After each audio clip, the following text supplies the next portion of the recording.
Now, as we've been hearing, festival goers have been allowed to leave the Burning Man site in the Nevada desert following severe storms. An exodus of cars and vans were filmed leaving the area after the driving ban was lifted. Rare rainstorms flooded the campsites, leaving 70,000 people stranded. Some attempted to walk nearly 10 kilometres, that's 6 miles, to the nearest road with plastic bags on their feet. While Helen Ficcirilli is former director of Cloud Spotting, a music and arts festival which took place in Gisborne Forest in Lancashire. She explained how festival disasters could be avoided.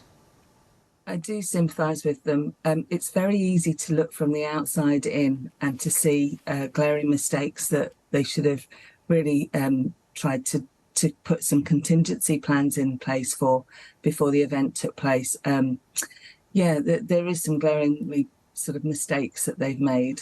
Such as? Really they should have thought about if there was an emergency exit required, how they would be able to transfer all the people off site. Bad weather is something that we have to deal with quite a bit in Lancashire, but it's not the only thing that you have to plan for in contingency for the part that you might have to evacuate the site, which it looks like happened there. Also, because of the large amount of people, there is this element of welfare that the organisers would be required to look after. You buy a ticket, you attend an event, you come under the care of the organisers and you expect to be looked after.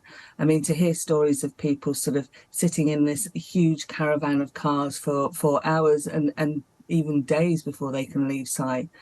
Surely they should have been planning for, or just had it in their back pocket, some kind of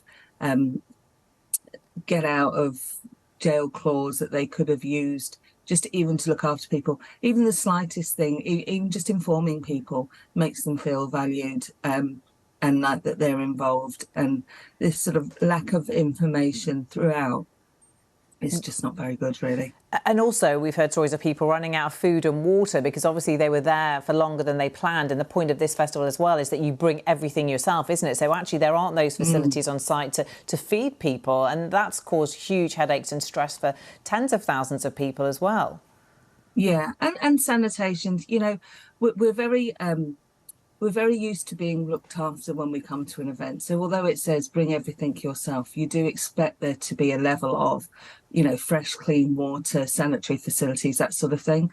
And we're not, we've kind of lost that animal instinct to be able to look after ourselves in the wild.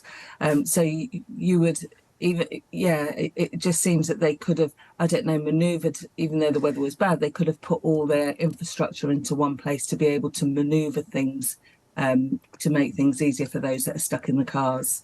Well, this is extreme. As you say, the animal instinct to look after ourselves. Do you think we're a bit mollycoddled and that festivals are supposed to be, maybe a little bit less, that people are willing to accept a little bit less organisation and things going wrong?